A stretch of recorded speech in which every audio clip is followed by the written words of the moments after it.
Greetings and welcome everyone to the latest IMCCA webcast during the COVID-19 pandemic. This is an interesting one.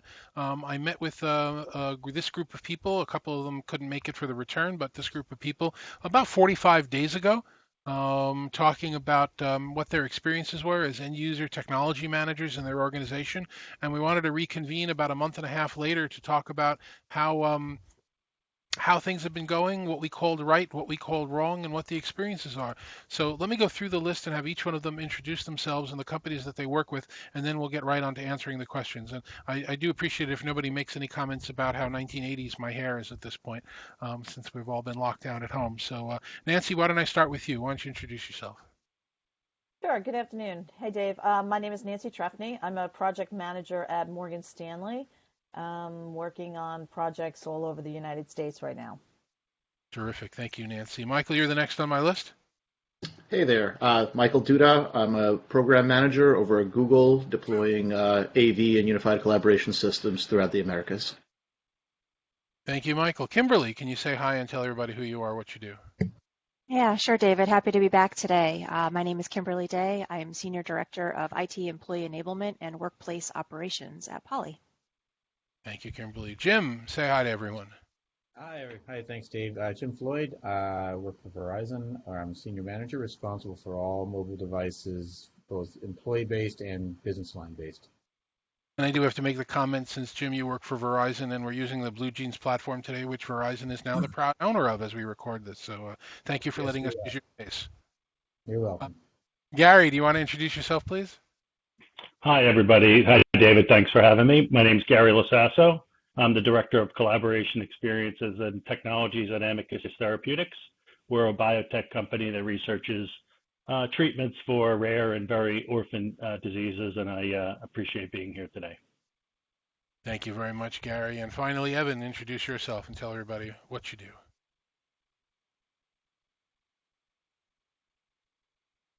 Evan, are you there? Sorry, I was muted. My name is Evan Scott Smith. I'm a project manager for Morgan Stanley. Manage projects and deployments in North and South America, and a co-worker of Nancy's. Thank you very much, Evan. Thank you, everybody. And, sorry I was muted, or can you please mute? Or, I mean, these are things that we're going to see on holiday cards this year, and we're going to see in diaries, and probably the word of the year from Merriam-Webster, and, you know, definitely a new lexicon of language about, going on and off of mute during this. So when I interviewed all of you guys 45 days or so ago, the pretty much consensus was everything was going smoothly. There weren't any really big hiccups, and everything was terrific. Remote working worked. Anybody have any feelings about whether or not that held up, or it didn't hold up, or some bumps they didn't expect? I can go first. I think for our organization, certainly, we did make the best of it in terms of being able to work remotely.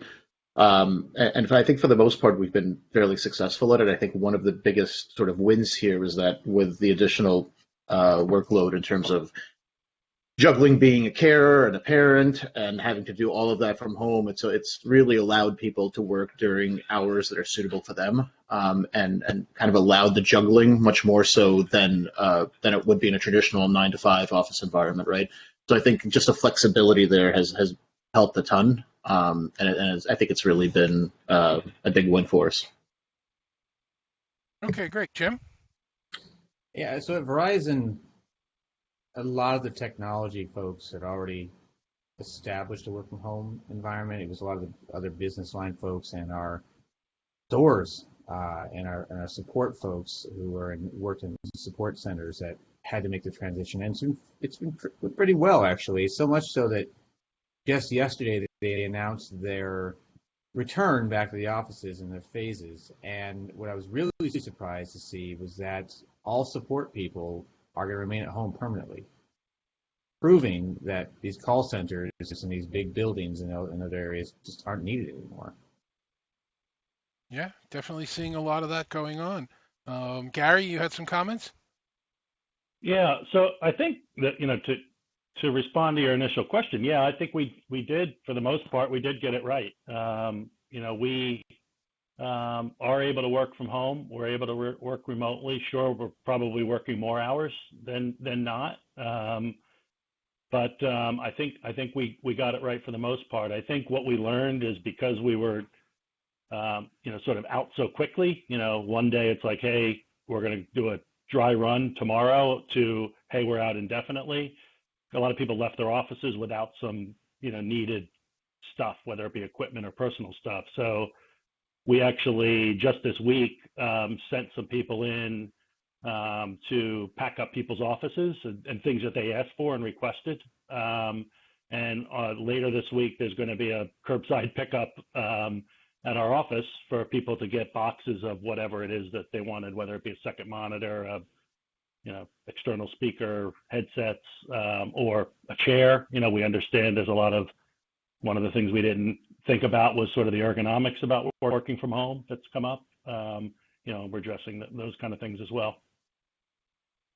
Okay, that's great. Nancy? Yeah, so I think I said about 45 days already. I can't believe that.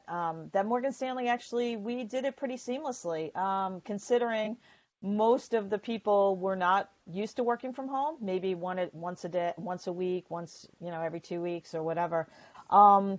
At one point, I believe we had 65 to 70,000 global Morgan Stanley employees working remotely. We are starting to hear about phasing. I know Hong Kong went back, and a few of our branches in the middle states are going back. But I think one of the positive things about this, I think other than working in, we do this every day. We work with multimedia and IT. We're used to being on video. I think with all the Zoom calls we've been doing, I think a lot more people have gotten comfortable with it. And I think that will go a far way with when people continue to work from home.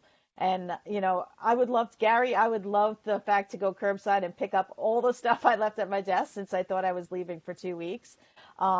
But yeah, we're starting to, we're on a list of phases, 1, 2, 3, who goes back, 10%'s going back, the first phase. So we'll see.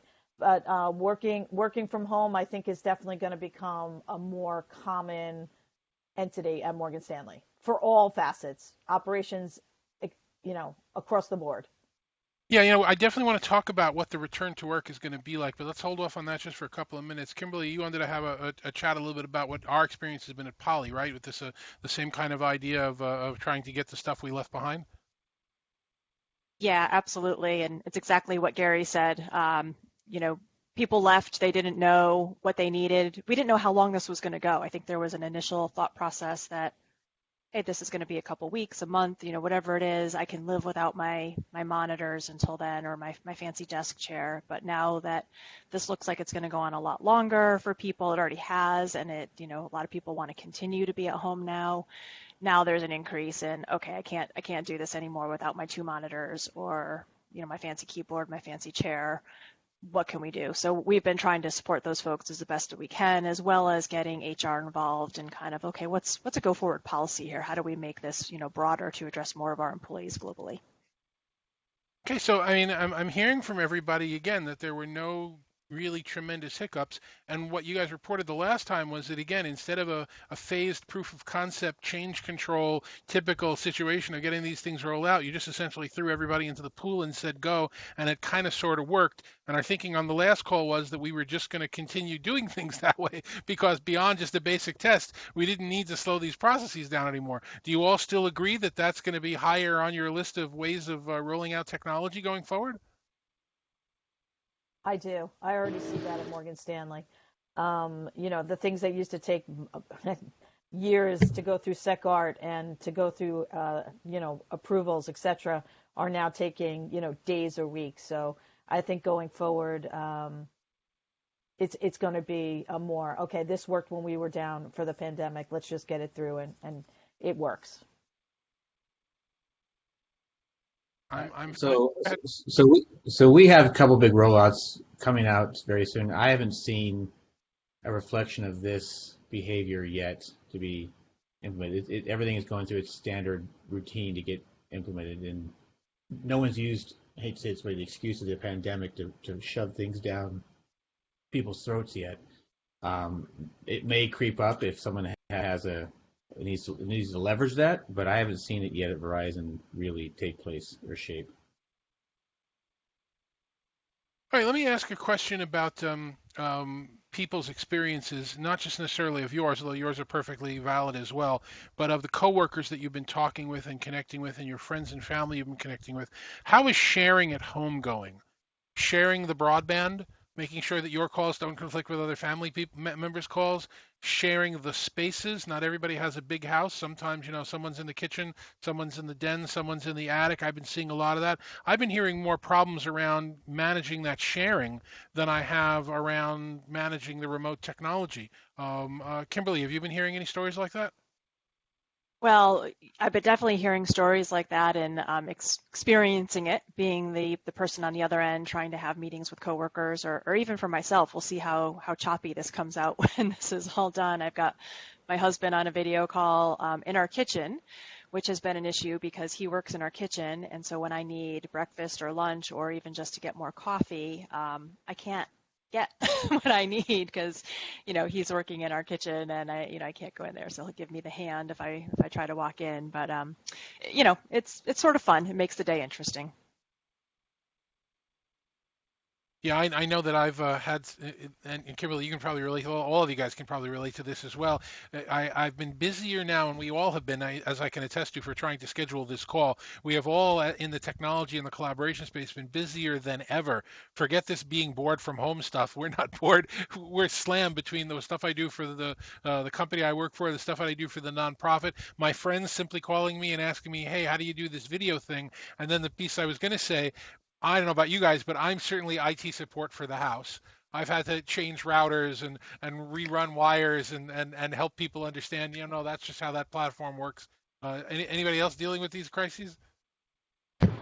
Yeah, I think that's exactly been my experience here. I was kind of laughing when Kimberly said, the husband gives you the hand. I think I've had to do that several times, and I think my wife is now adept at it because she now is sitting working in the kitchen. So when I go in there to get a cup of coffee, it's like, nope, go back to where you came from.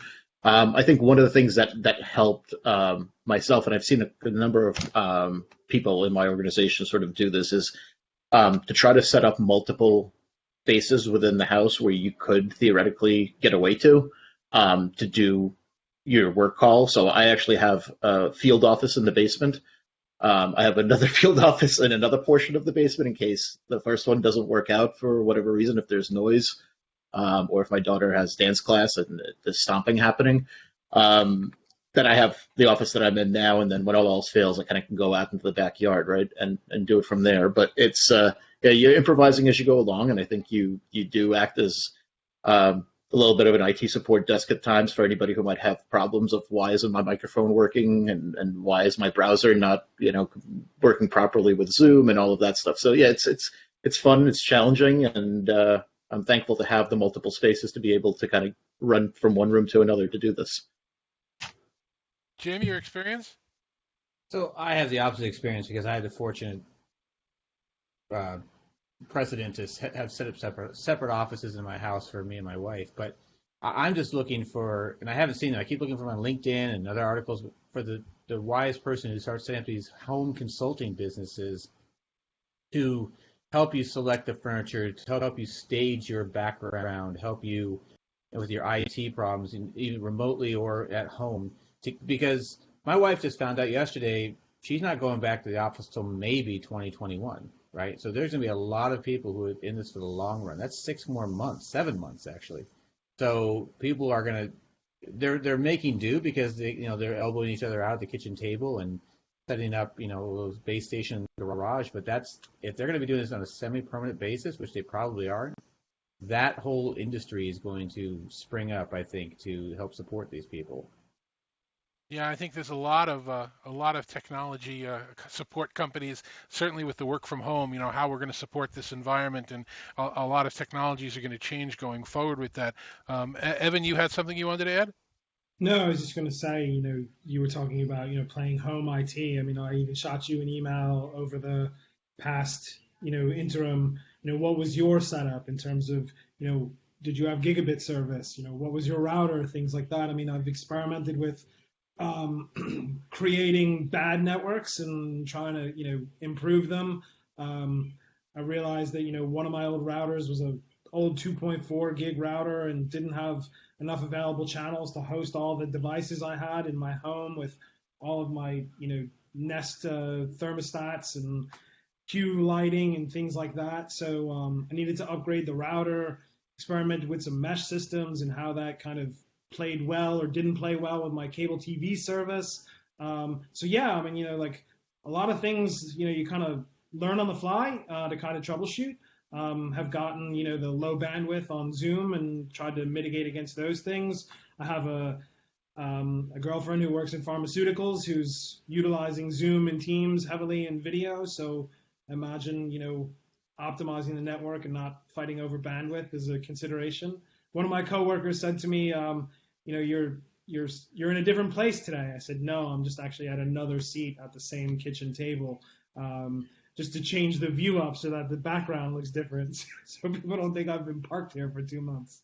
Evan, you haven't started adopting the virtual backgrounds that everybody's gotten really exciting about, being in space and being in the beach and being in a fighter jet and things like that? I've got a couple of those, but dare I be accused of, traveling against company policy? Someone finds me at the beach or something like that. Okay. Hey, Gary, what are your experiences with this?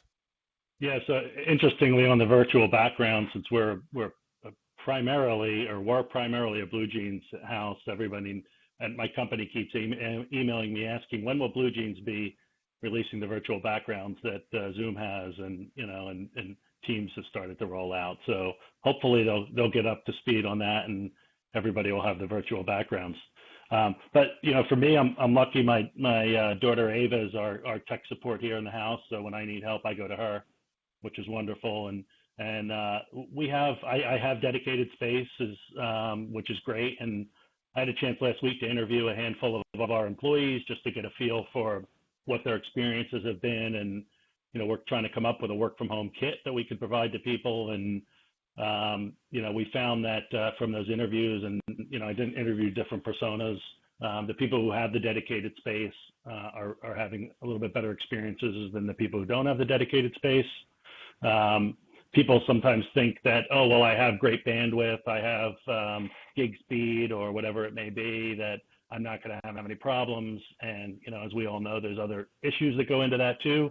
So I think we're going to have to come up with sort of some way to test that for people, because I think more and more people are going to be working from home, and it's not just the technology and the camera and the headsets. There are things that kind of we as a company don't have control over, but we do need to recommend, best practices for people. Yeah, no, I agree. And look, a techie like me that's been working from home for, nearly 2 decades at this point, I had to redo the wireless in my house. It was certainly perfectly adequate for the four of us that live here during normal times, but these aren't normal times. I had to add, another router into the mesh and take out an older one and move some wires around. So, it just kind of happens. But it's amazing to hear 45 days in, you guys are still, for the most part, optimists about how this experiment has gone and how well we've been able to cope, which I find really terrific. So let's turn the page just a little bit and let's talk about the future. And I've kind of discussed this with a number of people on a number of calls recently. A lot of industry analysts and consultants have been talking about the many phases of where we are and where this is going to be throughout this pandemic, throughout the crisis. And I'm not going to get into who's got what phases and what number phase it is, but I want to talk about the next two phases, one of which we're just kind of at the precipice of now, and the one after that. The one we're at the precipice of now is when some of us start venturing back to the office. But we don't have a vaccine, and we don't have really a reliable, well-available treatment anywhere. So that's kind of the next phase. And then the one after that is really going to be around when we do have a vaccine, and this pandemic has thankfully passed us all. We're praying that sooner rather than later. Now that the genie of remote work is out of the bottle, you've got companies like Box and Twitter and a few other ones that I'm reading about, on a daily basis saying, you know what, working from home is never ending. Anybody who wants to work from home can work from home. And instead of this being the exception, it looks like for knowledge workers, this is going to be the rule. So let me get some volunteers from you guys. Who's starting to hear about what this next normal is going to look like? Go ahead, Evan. Yeah, no, so it's funny because I think if you roll the tape back to, 45 days ago, I was probably, the curmudgeon of the bunch in terms of the work from home. It wasn't something that I was super fond of. I think that it's been shared internally that the culture at Morgan Stanley really wasn't like a work from home culture. It was more like, oh, you're working from home, ha ha ha. And that they even said this on one of the last town halls, that the kind of the the stereotype of work from home is gone. I mean, like, people understand that they can be super productive, even more plugged in than they would be in the office. I feel like I've kind of found, the sweet spot where I feel comfortable being able to get done what I want to get done. I still miss going in and seeing Nancy's smiling face every morning, and but it's this is the new reality, and we certainly have to adapt to it. And I'm looking at this as an opportunity, to kind of soak up what the future is going to put upon us and force us to react to. Okay, good point. Mike? Yeah, I think first of all, it's incredibly awesome to hear that the culture is changing, as Evan pointed out. I think we're seeing that quite a bit as well, and I think there's just general acceptance of working from home as being quote unquote the new normal, whatever people deem that term to be, right? But Yeah, in general, I'm phrasing the next phase as the new normal, and the one after that, when we have a vaccine, as the next normal. I'm going to try and go with that colloquially on all my blogs. So I go like for it. that. So I think until we get to that next normal, right? I think what we're seeing here is likely going to be the case moving forward, and I think for better or for worse, people are getting more used to collaboration platforms. They're starting to think about things that they haven't thought about before, like what Jim brought up earlier, right? In terms of like, hey, what does the back of my room actually look like? And hey, how's my lighting? Which is something that people kind of didn't really think about when they were working from home before, for short-term stints. So it's I think it's pointing in the right direction. I do still obviously miss going in and seeing my team, and I think the nature of my job is always a little bit travel hungry, right? So going to different sites, seeing how work is going on there, building relationships there, and those are the parts of the job that are different now, right? They're harder, and you can't just get on an airplane and fly somewhere where you normally would. So I'm very much waiting for that to change, but until it does, I think this is as good as it can be, and it's just very refreshing to see the world kind of coming to a realization that this can be done, and that we can continue to work and be productive, and release some of those old stigmas that were there around working from home. That this is actually working. Yeah, I wish there were a better way to do it than having to go through this insane and horrible health crisis. But you're right. The new normal is we're coping with it as best as we can. The next normal, once there is a treatment or a cure or whatever, is kind of the case where I think we're going to find the majority of knowledge workers don't travel unless they have to travel. Then they travel. There's no daily commute anymore. I'm going to the office today because there's a big town hall or there's a big meeting, or I'm going to the job site because we're building it. But I'm not going to commute somewhere just to be at a desk, to be on a call, to be typing, because I can do that from where I am. There's no need to add travel to that, and that's going to help the environment. It's going to save money. It's going to do a lot of things. Gary, your thoughts on that? Yeah, I think the fact that we can, save the hour commute each way, for sure is a benefit. We're getting more work done. I think it's obvious to us for sure, but it's also now obvious to the business that this is possible. And I think that is the new normal. We have a challenge right now where we actually have to have people at locations. Because we're doing research and manufacturing, drug manufacturing, things like that. So we're looking at solutions like Google Glass and things like that. So how we can get sort of eyes in those manufacturing facilities around the globe without having to fly people, all around. And then the second part of it is our research facilities and our gene therapy center of excellence in Philadelphia. How do we keep those scientists working, but not have everybody in the space at one time? So I feel like you're exactly right. The next normal is here. It's on its way, and I think work from home is here to stay for sure. Great. Nancy, your thoughts on it? Well, I definitely I agree with all of you guys. I think we're doing this because, again, Dave, unfortunately, it's because of a pandemic, and we've all kind of embraced it, and everybody seems to be doing fine. Will work from home become a norm? For sure, but I do think that at some point, going back to what Mike said, that there is a really big part of our jobs that is networking and to be like physically with people.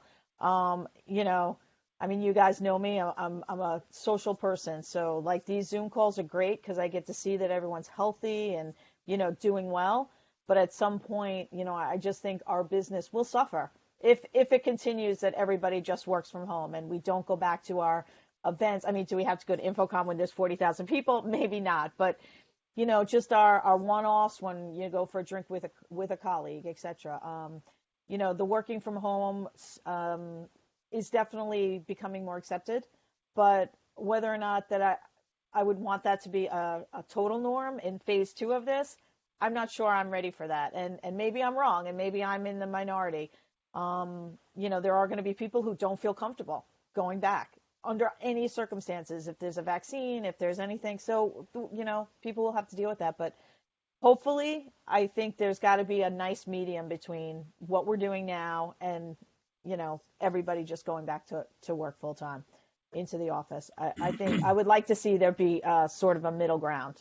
That's my personal opinion. I'm not sure everybody feels that way, but, that's how I think our industry will thrive. I mean, I miss seeing our colleagues.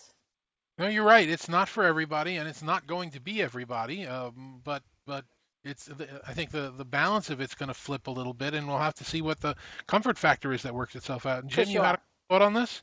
For sure. Yeah, I was going to just mention that a couple things, but kind of touching on what Nancy said, I think it's the optionality that's really going to take place here. That people are going to now have the option to work from home or work at an office, but it's not going to be the office you left. You're not going to have your desk anymore, right? You're not going to have your permanent desk. You're not going to have your pictures. You're not going to have your little tchotchkes. It's going to be, carry your own desk with you set up where you sit at a desk, you hotel, you come in, but you have the option. You give up that permanence to have the option to work at home now. And I think aligned with that is managers' excuses to have butts and seats to make sure people are working is out the window these days. And managers are going to have to learn how to manage differently. Whereas they could look at you and see that you're working, they now are going to have to adjust their strategy to say, this is the work, it's due by this date, get it done. I don't care if you're working on 3 o'clock in the morning or 2 o'clock in the afternoon. It's a different way of time shifting that this is going to also have an effect on, I think, work behavior. Yeah, it is going to be difficult for managers to come up to speed to understand how to manage a remote workforce. Again, some of us have been doing it for years because when you have global employees, you have to manage a remote workforce. You can't be everywhere. But it is new for a lot of people, and we're going to need better managers going forward. Absolutely. Kimberly, you have any thoughts on this? Yeah, the benefit of going last year, I guess, is just I can me too, everything everybody already said, because it certainly resonates, and it's a lot of the things that we are thinking about and looking at here at Poly. We recently surveyed our employees to kind of get their sentiment about going back into the office, and definitely the majority of them want to stay working at home. That's where they feel comfortable. They feel like they're very productive at home. But there was still a good number of people who are eager to get back into a safe office. And so that signals to me, we need to create workspaces to support those people. If they feel more productive in the office, we need to address that. So while there will be this big shift in this transition, we still need to be thinking about how to support those people. So a couple of things, from a technology perspective that are on my mind are, again, kind of going to the global service desk that I manage. Will we have those folks remote, as somebody else said? I think all the support staff can continue to be remote, or will we have them on site, or will it be a combination? I even also think about some of our products, how we can make, for example, our Trio devices and the tablets for our G7500s to be touchless, building in some technologies like Alexa for Business or these other things where people don't have to touch things so much, because that seems to be a big concern, obviously. So these are all the things, spinning around in my mind, and I think that's what we'll find in the future is maybe a lot more touchless technology and, obviously they continue to work at home. Yeah, Kimberly, I'm gonna go to you first this time because you raised some really good points, and I really didn't get into too much of the technology in this webcast. But it's for the new normal, for us going back now before there's a treatment or a cure, touching is going to be a significant problem. But that's high rises in cities. How do you get 2,000 people up in an elevator at 9 in the morning? Who's going to, how do you space people out? How do you space, Jim, you had mentioned desks and hoteling. I don't think anybody's going to use a shared desk anymore after that. So I think that the technology in the short run, every manufacturer, every programmer is probably working on situations right now to help improve that in the short run. Focusing on the next normal in the long run. All right, so we've at least all agreed, not maybe everybody's going to work from home that's a knowledge worker, but many of the people will. So now that we've tipped it from maybe 10, 15, 20% remote workers to 10, 15, 20% non-remote workers, how do you maintain a company culture in that situation? How do you make sure that everybody's on the same page? Kimberly, have you guys started talking about what ideas we're going to use around maintaining culture and communication in that kind of an environment? Yeah, it's a good question and certainly a hard one. And culture is always, a challenging one to define and to drive. I think I mentioned it in the last time we got together. Fortunately at Poly, remote working has always been a big part of our culture. It's been a part of our DNA, who we are. Our products support it, both from a legacy Plantronics as well as a legacy Polycom perspective. So for us, fortunately, it won't be a drastic culture shift, I don't think. It will be more maybe person by person, case by case basis. Some managers who maybe weren't as supportive before, who are now coming around to this idea, realizing their teams can be productive. Those are the folks that I think we'll have to continue to work on and have the right programs in place for them on how do you lead from home, how do you lead remotely, and making sure that they feel like they can be successful. Jim? So the thing I'm hearing at Verizon, and I've seen a couple of places now, is engagement officers, people who their role is just to keep people engaged and up to speed and involved with the company initiatives and the company cultures, the kind of stuff that you would see on signage when you walked into your building, right? Those little things that you kind of just, it's on the internet, I'll get back to it later. But these people's roles now are to kind of poke you and remind you that these things exist and keep you engaged in that way as to what the culture is doing. The other thing that we have is every day at noon, we have a thing called Up to Speed, where it's 5 days a week. The CEO starts it off, and then he has guest stars usually. Right now it's been the head of HR because of everything going on, but we bring in guest speakers every day. And if you miss it, you can go to the replay later on that day. And so that keeps people engaged as well as to what's happening with the culture in the company. Interesting. Evan, what about you? Well, I mean, again, in one of our town halls, our managing director brought up culture specifically. He saw a coworker that he normally sees at the water cooler or the coffee machine in the morning, and he was just talking about, kind of the impromptu, hey, did you see Last Dance or Game of Thrones, whatever it is, just kind of that impromptu kind of interaction, that you have with coworkers. This, like, when I dial Nancy, she can decline my call. Whereas when our desks are next to each other, when I put my face up over her cubicle, like, there's no way she can deny me. So, it's kind of, I do miss the kind of personal interactions, right? I think, we've worked in this industry with a lot of the same vendors and a lot of the same people at a lot of the same vendors. It's nice to kind of see them out on a job site in a social capacity because them, beyond their technical capacities. You know about their families or their hobbies or whatever it is and things like that. And I think that that has kind of gone away. But again, we're in a situation where we are limited in terms of how much interaction we can have. I don't necessarily think that like the kind of the digital aspect to it will come back to fully supplement the person to person interaction. So I think kind of like from a person to person interaction perspective, we will be at a net loss. And I don't know if, how you quantify that, good or bad, like for the organization or for society. But like specific to us, like we're adopting Teams right now and learning how to use this application to fit, what our organization is going to be remotely and also when we get back. I think kind of distilling the tools down so we don't have to do this for that and, this application for that. I think, as it converges down to like one application that a lot of the organization can use, I think you might start to see like a greater uptick in collaboration. I think we're just figuring out how to collaborate remotely now. Okay. Nancy, your thoughts on culture and why you're dodging Evan when he tries to reach out to you? Usually because I don't have my headset on, I have this clip. It's this whole big thing. So I have to agree with Evan. There is one thing that I'm a little not concerned about, but it doesn't really affect me. Is I've been in the industry a long time. I have relationships. I have people I can reach out to and talk to, etc. What about all the new people coming in? Morgan Stanley is hiring, and part of how I made friends with corporate services is I'd go down to I'd go up to the 16th or 17th floor and I'd talk to everyone and I'd get to know them and I'd just go down there for like 10 minutes and I'd talk to everybody at each desk. My concern is with like the new folks. We just got somebody new in our UK office, and I all of a sudden he's working from home. He talks to his direct report.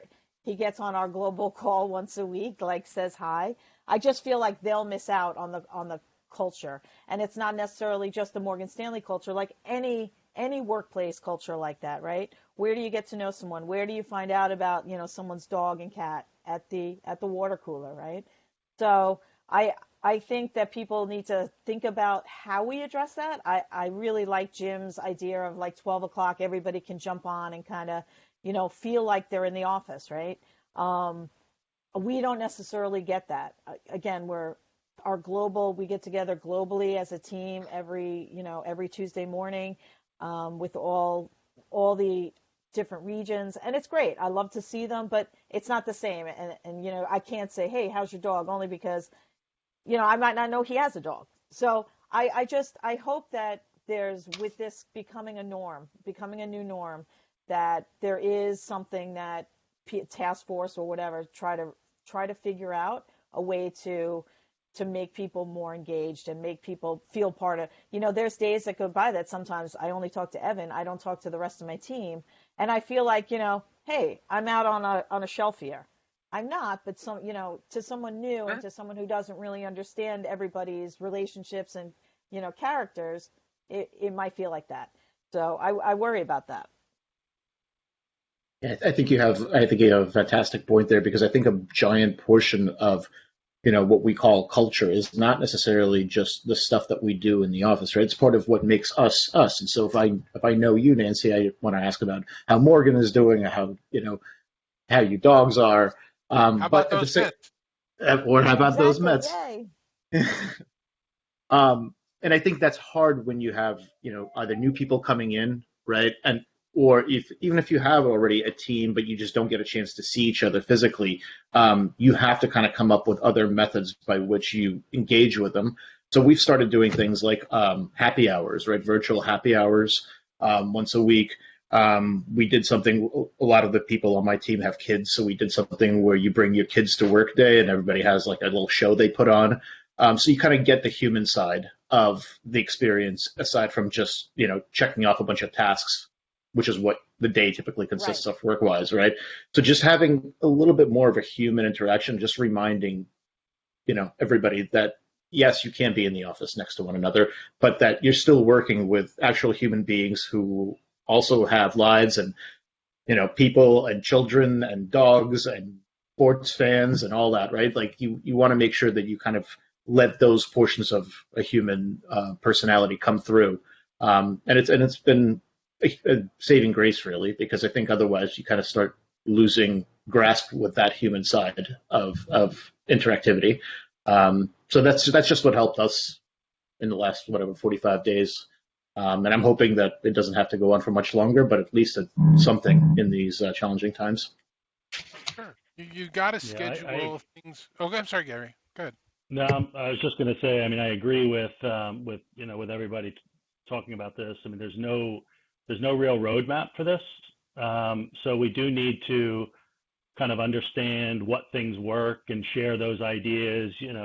Michael just mentioned a couple, and Nancy also, and then the lunch things that you guys are talking about. But what works for people, what doesn't. I mean, corporate culture is so important, and especially with a small company like ours, and that is something that if you're not careful, it can go away. We've implemented which is going to become a regular thing as an Amicus Family Day. Our first one was back in April, and then we have another one coming up on a Wednesday in June where the whole company has to take the day off. And during that day, we need to do something special with our family. And then we use the Yammer internal social media network. And then we sort of, we all post videos on Yammer. And it's interesting because one of the things we found with that is people are starting to learn about other colleagues around the globe that they normally wouldn't have had any interactions with, which I think is kind of a neat thing. So we can find out about people's families and what they're doing and what their lives are like, what their interests are and things like that. I know I posted something about it. My wife and daughter and I went on a little trip through Bucks County, Pennsylvania, and checked out a couple of covered bridges, and we did a little video and posted it. And someone from Japan commented, and they said, "Wow, I've never seen a covered bridge before other than in the movies. It's nice to see one in real life." So I think we continuing and stay vigilant about it and making sure we don't just drop it because it's a burden. I think we just need to keep on top of that to maintain culture. Sure. So Jim? I'd add, Dave, that one of the things that, going back to what Nancy said, if a new person comes in, you don't know anything about them, but we're looking at everybody in video right now, and I can tell a lot about people just by looking at their backgrounds. And I find out amazing things about my colleagues by just seeing what their home looks like. If you look behind me, this is an ugly thing here, which I'm going to destroy in the next 2 weeks. So next time we have one of these, it's going to be that wall look completely different, and will reflect more of my personality. So just yesterday, one of my guys came on and he had a poster of a soccer player. And I'm like, "You like soccer?" And he's like, "Yeah, I never told you that." And so we had a 10-minute conversation on that. Now I know that about him. And it's also what people wear. Sometimes you see people wear certain shirts and you're like, "Oh, I didn't know you're a Bills fan," or "I didn't know you were a such and such fan." And I think that helps encourage learning more about your colleagues in this distanced way now, because you never would have known that, right? Yeah, I don't know how anybody could possibly figure out anything about me from looking at all the schmutz in my background. But Evan, you had a final point on this? Yeah, no, just talking about culture, I think, and I want to mention this because I think it's noteworthy. We talk a lot about, from the top down, determining what culture is. Specific to Morgan Stanley, James Gorman, the CEO of Morgan Stanley, has made, I would say, a great effort to try and stay communicative and connected to his employees. There was actually a large video webcast that was sent out to all Morgan Stanley employees about his experiences, his own personal experiences with the coronavirus that he had. He was infected and he was sick. And then, this is, public knowledge. Also, there was, when this whole thing started about, 3 weeks in, we had gotten a letter from Mr. Gorman, the CEO, basically guaranteeing our jobs until the end of this year, if we didn't, violate any company policies or anything like that. And I think that, never in my life have I really felt super proud to work for an organization like I felt working back at Morgan Stanley my second go around these past 2 years, because you've seen Mr. Gorman on CNBC or the VBRIC quarterly broadcast that he does, or earnings or whatever it is, but he really took a moment to connect with his employees, and I really think it was noteworthy because it really humanized the man and it humanized the organization. And I think Morgan Stanley has really made a great effort and done a really great job to basically tell all of its employees that the organization is only as strong and only as valuable as we are to it. And it's made me very, very proud to work at Morgan Stanley, and it's just been a great thing, at least for me personally. And I would say that all the employees would say the same. Great, Evan, that's great to hear, especially nowadays when people can be so cynical about some of their companies and where they work for. And now so many of the required and urgent employees are not being treated the way they should be from their company. So that's really good to hear. So let me summarize everything that I've said here. And I want you guys to interrupt me if I get any of this wrong or if you disagree with what I'm saying. 45 days ago, you said, you know what, nobody was really prepared for this, but it's smooth and the transition wasn't difficult. And now 45 days later, you're saying that, you know what, you're pretty much right. Other than people missing some of the better tech that they had possibly sitting at their desk in the office that they're starting to figure out how to come claim, this has been smooth and the rollouts have been easy, and you're probably going to be changing change control going forward. You do believe that there will be more working from home in the next normal, that there will be a lot more remote employees, and you think that that's a workable situation, and it's good for everybody. But you are saying that while company culture seems to be being maintained by organizations from a top-down basis, there isn't as much company culture being fostered automatically on a peer-to-peer basis or associate or team member to team member basis. And there we're going to have to step up the efforts of our middle managers and our teammates to be able to figure out how to make them feel welcome as they join and work together with a team and know more about them as people and human beings. I think that's great commentary. I think that's actually even a perspective I haven't been thinking of, and it's something that we can kind of talk about, in a future webcast. Did I get that right, everybody? Yep. Bravo. Yep, absolutely. Okay, so if we're all Yeah. still stuck at home in another 45 days, you willing to come on again and keep telling us that what we're getting right, what we're getting wrong? I'm going to be Absolutely. here Sure. anyway, so yeah, feel free.